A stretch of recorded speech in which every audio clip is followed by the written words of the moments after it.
Hello YouTube, Proxy here, and in this video I'll be doing an in-depth analysis for the Mage combat video. I will be going through the video from start to finish, looking at and talking about various features as we watch. So let's begin. Straight from the opening scene I spotted something, did you see it? Let's go back and slow it down. Yep, did you see that? No? Well, look closer and you will notice that the trees are rustling because of the wind. Yes, it seems the trees themselves are either well animated for the environmental effects or contain some physics element, and that the wind in-game might have some effect on these things. It doesn't seem to be affecting the character's clothing, so I assume the trees are most likely just well animated during various weather effects. Even still, it's nice despite it just being a cosmetic feature. Anyway, let's continue on. Well, we already know that the mana shield will let us defy gravity, and it's an extremely cool feature which might allow mages to reach some spots other classes might not.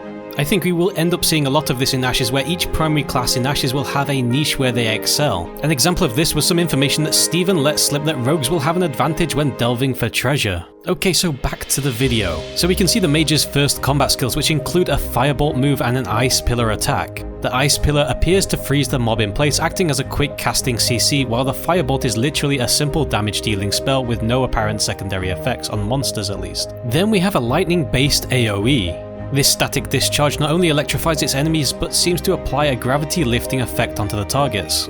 We then see the mage's firebolt hit a target, but again look closely at the explosion effect. It appears to be bigger than before, which suggests the effect of the skill might be scaling with the size of the enemy. Now this next spell, I'm not sure if it's casted or not, but it appears like the mana shield is discharged to do a chunk of damage to another target in return. And the effect also suggests that the mana shield itself is electrical in nature. This could also just be a shock spell casted at the same time as the shield dispersed. Or maybe the mana shield needed a constant supply of mana and the character ran out of it after using the last spell. It isn't completely clear. And then we have a spell that can target destructible terrain.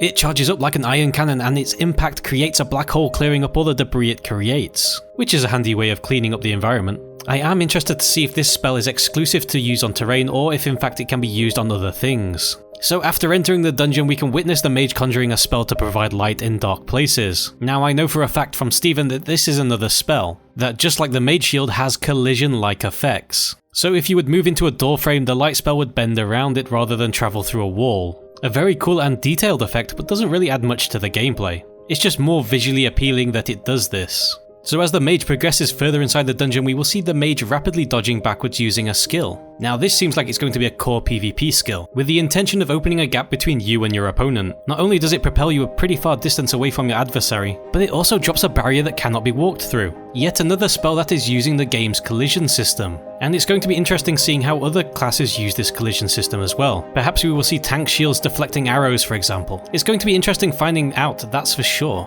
Once the gap is closed, we see the mage fire off a quick static discharge onto a corrupted enemy. Now I was going to talk about corrupted enemies in this video. However, I'm going to cover these in another video because the corruption seems heavily tied to the game's lore, and I'll most likely reveal my theory about the game's lore and what I know so far about it. So I'm just going to skip the details on these mobs and move on with the video. Anyway, after the enemy is defeated, the player enters a large chamber room and we can see that the player can use spells beyond their intended purposes by lighting the bonfire in the middle of the room, using a basic firebolt. This implies spells at the mage's disposal can be used for various things beyond damage dealing. This is pure speculation, but we might see that electrical spells might start up old machines left from ancient times or activate golems or other magical constructs. Though this is entirely speculation with nothing much to base this on. The trailer continues on with the player dispatching enemies in the usual fashion. We know that mobs were weakened for the video's purposes. Usually encounters will last much longer than they do in this trailer. Now eventually the mage stumbles into an event or trap. Now at this point I'm unsure if this is a cutscene or this happens live, also it seems somewhat scripted.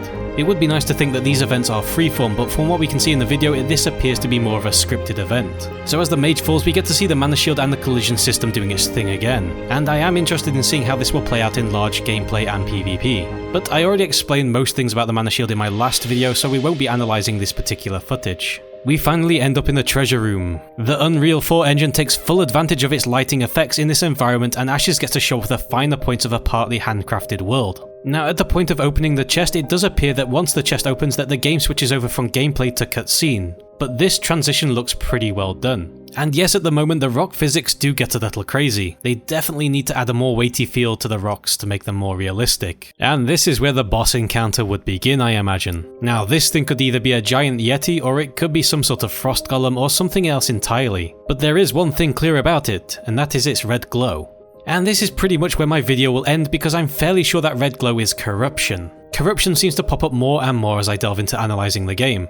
And I'm fairly sure it will be the central point of this game's story and lore, which I'm going to attempt to decipher in another video. Well, I've said it once and I'm going to say it again, Ashes of Creation's pre-alpha game footage looks amazing. And there does seem to be some mechanics behind the visual effects, which would suggest Ashes is far more than just a pretty face, and does have some personality behind it. But only time will tell how good these mechanics will be, and I think it will be fairly important for the game's success, alongside the development of the game's complex node system. Intrepid have a solid foundation to construct an amazing MMORPG on top of, and with continued hard work from the developers and enough funding could be something truly special within the MMORPG genre. Well, this has been my first in-depth analysis of any game footage ever. I hope I wasn't too boring and that you at least found this video mildly interesting to watch.